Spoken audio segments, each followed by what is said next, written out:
last speaker is Linas Didvalis from Vytautas Magnus University, Lithuania. The title of the presentation is Documentary Movie Visa for Life, The Chain of Courage. Thank you very much. I'm not going anywhere away. You have to bear with me a little bit more. And I'm quite difficult position, as I understand. It's almost lunchtime. So I will try to be concise as possible and present one more thing that we worked on during the COVID period, actually. And again, Aurelius Zikas is very much involved in this project as well. And I was helping him, and there was also one more person contributing to this documentary movie that we made, and that was also presented this year. So this is, well, quite a recent development as well. All right, so I also will use a similar, oh, I'm sorry, the screen is not really cooperating. Let's wait until it's fixed.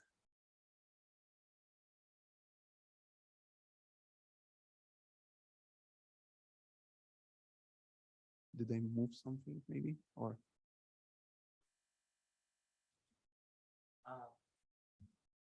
Okay, yeah. So we are back. All right, so the structure will be quite similar with idea, process, and the results. And idea has some story behind it, because it's not the first documentary movie that we made in the Center for Asian Studies. There was one more before that was done a couple of years before that, called Kaunas, Science of Sugihara in Japan, which was focused on 4 personalities connecting Lithuania and Japan back to 100 years and more. So starting from Yukichi Fukuzawa, and then first travelers and first connections between Japan and Lithuania. And of course, Chunya Sugihara is one of the key people who is very much, of course, gains attention and opens kind of well, interest among people when they start thinking about, well, Lithuania and Japan, how it's connected. Sugihara usually is this keyword. So this movie was, of course, well, gathered more material that we could use in it. During our research, we had all kind of interviews, and we visited archives at that time. It was easier to travel. We had this opportunity to collect quite much more material that we could put in that movie. And that created, of course, good inspiration for us to continue the journey and to take one of the stories. And well, Sugihara, of course, is the famous story, and allowing us to have quite much of material. And we decided then, okay, we could use that to create something additional, something more. And there's, of course, growing and ongoing interest in Chunya Sugihara. I guess you're familiar with Sugihara's story. He was a diplomat at the beginning of Second World War in Lithuania, and then he issued many visas for Jewish refugees. And thanks to those visas, many people, actually more than 6,000 of them, could escape and could start new life in different parts of the world and escape all the atrocities that were happening in Europe at that time.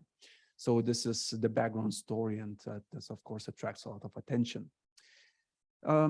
And when we were looking into this story, we noticed that Sugihara's story is usually presented in this kind of well, I don't want to diminish the existing information, but as a kind of one-sided, kind of one line that is in a sense quite simple. People were running away. There was Sugihara. They received visas. They went to Japan and then to other countries, and that's it. It's kind of the core of the story. But if you look at that story in more detail, you find that it's more complicated. There was a network of people who were helping. Sugihara was one of them, of course, a very important person, but there were other people who contributed as well to the escape of the Jewish refugees.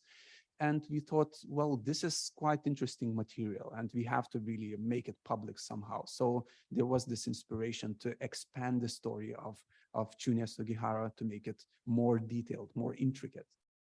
So thanks to that, we began developing this idea. And this idea was that again, we look for funding because we need funding and we need some material for that and support. So once again, a big thanks for Toshiba International Foundation for really believing in us that we can do this kind of project, and they provided support for us. And we had very nice plan. 2019, of course, it's a perfect year to design plans for the next year. So we made a plan that we had a list of people to see and to visit, to make interviews. We had a list of archives to visit and to find extra material. We had some people who are survivors still alive, and the time is ticking, as if you can imagine. If you were survival back in 1940, you can count these people are already disappearing, and some stories are disappearing. So we had everything seemingly well planned. Everything is good, looks nice. 2020 will be a very active year for us, and then you know what happened.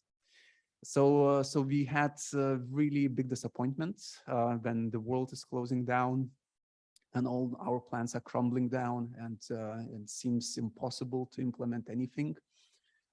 So first of all, we were simply waiting, hoping, okay, things will improve 1 month after, 2 months after, things will be good, we can still do it.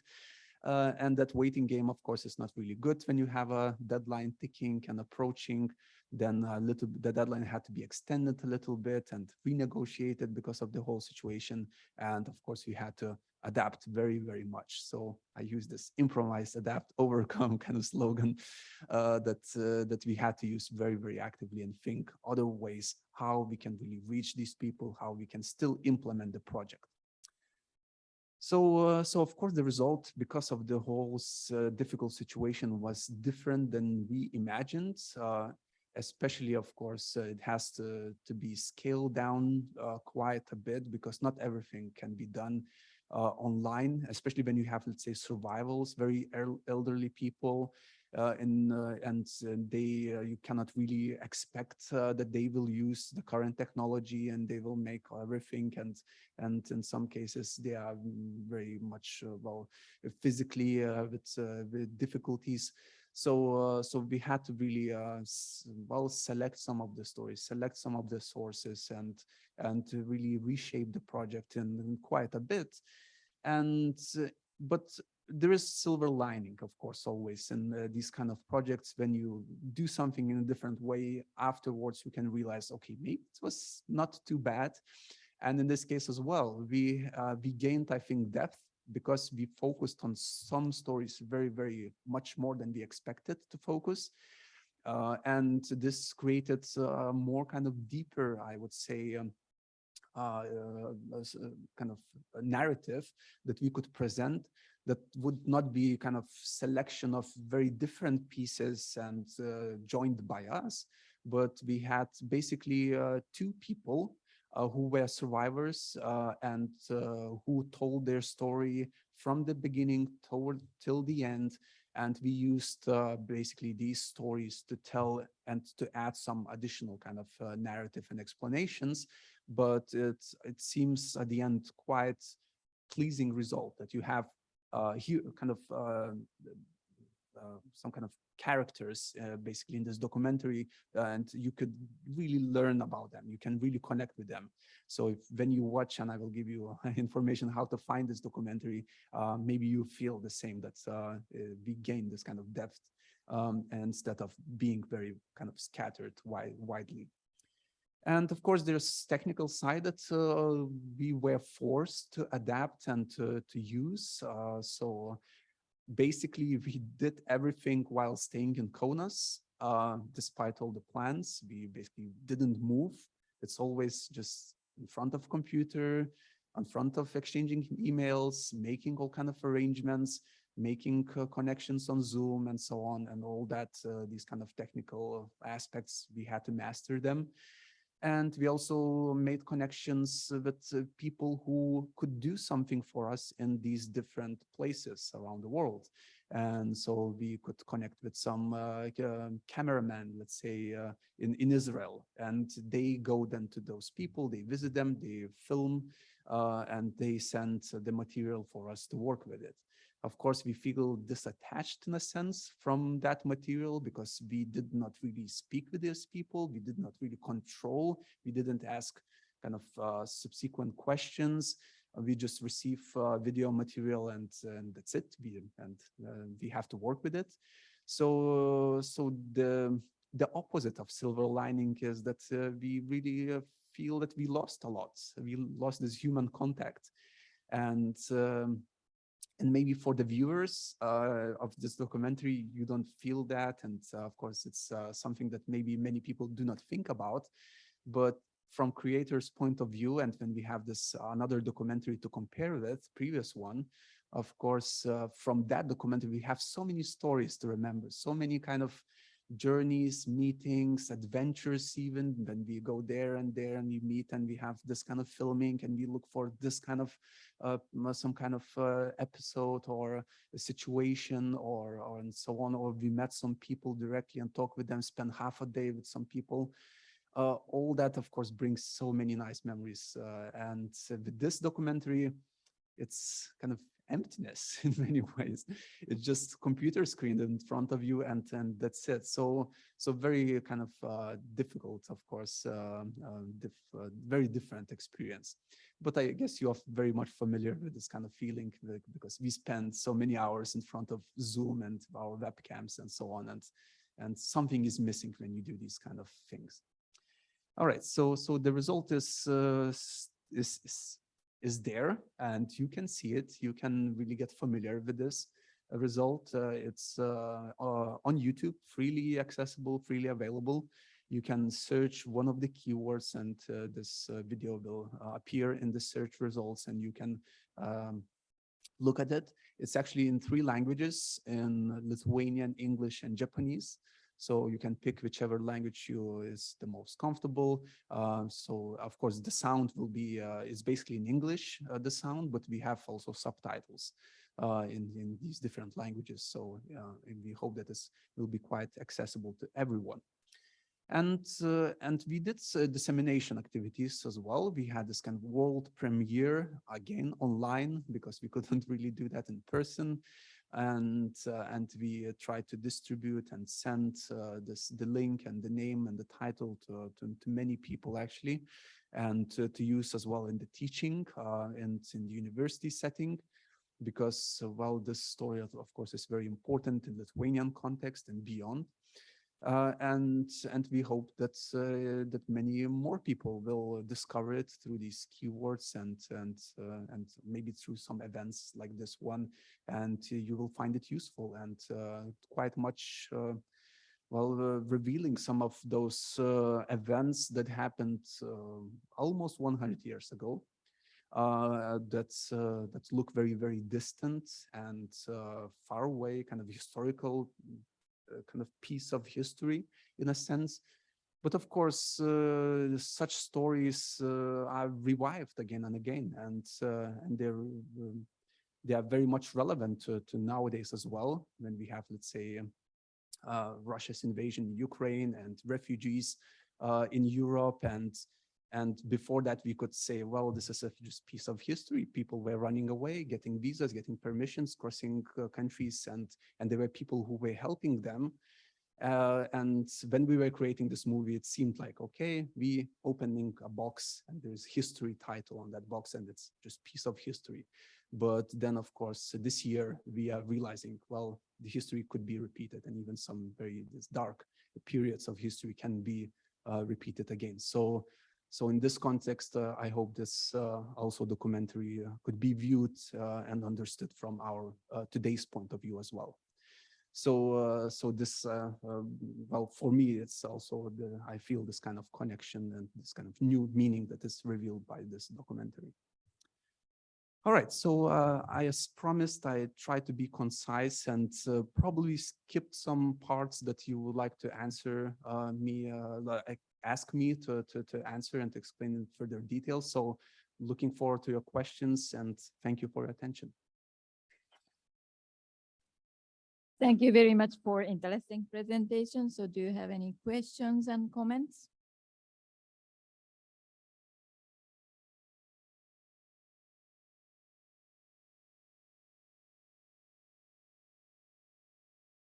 So while you are thinking, okay, so please. So I didn't know much or anything about the story in Sugihara before. So you mentioned that people, they received the visas and went to Japan, and then most of them, if I understood correctly, went on to third countries. So did any of the Lithuanian refugees stay in Japan and then experience, for example, the path of the war in Japan, or continue living their lives there? And did any of them then later return to Lithuania, or you were dealing with people who are now in other countries? Yes, thank you for the question. The refugees themselves were mostly from Poland, actually, because beginning of the Second World War, Poland is divided between Germany and Soviets, and then each side basically invades Poland just in a brief moment of time. And then Poland is in difficult situation, and there is already some persecutions of Jewish religion is beginning. Not from German side, but from Russian side, actually, because communists were starting to pressure religious kind of autonomy and freedom. And this is believed to be one of the key reasons why Jewish people start to look for some safe place to be. And then they started to go to Lithuania because well, again, complicated history, but Vilnius, the capital of Lithuania at that time, was taken by Poland and occupied by Poland. So people go to Poland, to Vilnius, and then get access to Lithuania. And Lithuania was actually using this kind of open door policy in many ways, and accepting many really large numbers of refugees at that time. And then what's next? Nobody knows what's happened. The war is happening, and you don't know how long it will last, whether it will affect Lithuania or not. But it soon begins to be clear that Lithuania will be affected as well, and the situation will not develop to the favor of these small countries like the Baltic states. So these Jewish refugees, they look, what's next? What's after Lithuania? And many places in Europe, of course, are out of question. You cannot really go there. There are even paths closed. You cannot really travel through some of those war zones already. And eastern side looks quite much promising. Okay, this is one of the escape routes that is available. And then you have the interesting story how you can go there. And I mentioned, we try to tell and mention in this documentary that there was a chain of people, kind of a chain reaction happening. First of all, there was this honorary consul of Netherlands who was accepted and gave first visas to these Jewish refugees using Curacao, very small island in the Caribbean that belonged to Netherlands at that time, and use that as a kind of excuse, as a territory far, far away. Try to reach it if you can, basically, this kind of visa. And when you want to go there, you have to cross many territories. So there was, of course, Russian territory that you need to cross. And then what's next? When you reach, let's say, Vladivostok, then Japan is there. So Japan was considered to be the next possible destination. And then Sugihara was approached, asking for these transit visas. So, and then there were other people helping on the way. They're in Japan as well. When these people reached Japan, on the way they had some troubles, and there were some people who helped them to actually reach Japan in the first place. And then in Japan, you need support network, where to live, how much time you can spend there. So Jewish community in the United States, Polish embassy in Japan at that time, and other people were providing food, shelter, even Japanese local, just average people themselves, they provided help. And then additional visas were arranged to New Zealand, to Australia, to United States, Canada, and many other places. And then these people started to disperse further. And since the war was extended a period of time, many of them, I don't know actually, but many of them were happy that, okay, we go far, far away from Europe as much as possible, because who knows, maybe the war will expand further and we will be in trouble once again. So many of those people want to escape as far as possible.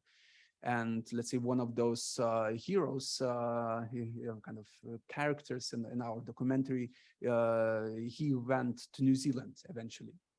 And then after New Zealand, there was after-war period after a few years, and decided to go to Israel because, well, this was a new destination that was, of course, accepting the refugees. So multiple stories, and I'm not really sure, and I don't know about cases that some of them would go back to Lithuania, because Lithuania itself ceased to exist in many ways. It was Soviet occupation that started after Second World War, and how can you go back if it's a different situation and with many restrictions? And staying in Japan itself for extended period was also complicated, because Japan wanted to, well, they were temporal visitors. They could extend their stay a little bit, but not for too long. And they were kind of encouraged, look for places where to go. Those who did not find visas or could not really travel somewhere else, there was also relocation, I think, to Shanghai. There was this policy by Japanese government. There was a kind of Jewish neighborhood that was created in Shanghai, and there was also diaspora there, and so that was also another destination. And then, of course, Soviet occupation was preventing from these people. Most of them just settled down in many other countries, and that's where their lives continued. Coming back was not really that much an option.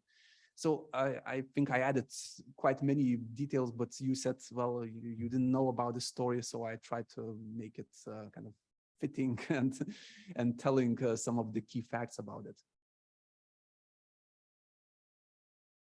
It is very amazing that how much different type of various work you and your colleagues from Beethoven's Magnus University have done in a very enthusiastic way. So you are a researcher, teacher, and also constructing a resource platform, and also the film director.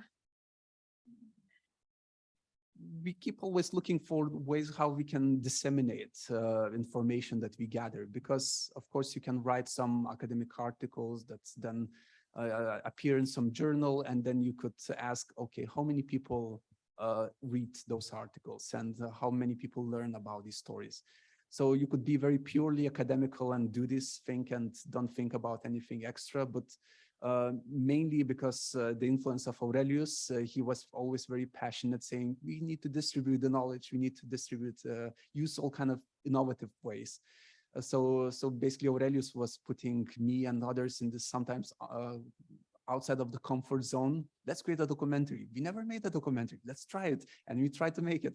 So this kind of situations happen, but when I look back, I think it's good decisions, and it's well, this kind of information, then it's traveling further, and these discoveries can be discovered by others in much easier ways. So this kind of philosophy is quite much used in our Center for Asian Studies. Okay, so thank you very much for interesting presentation.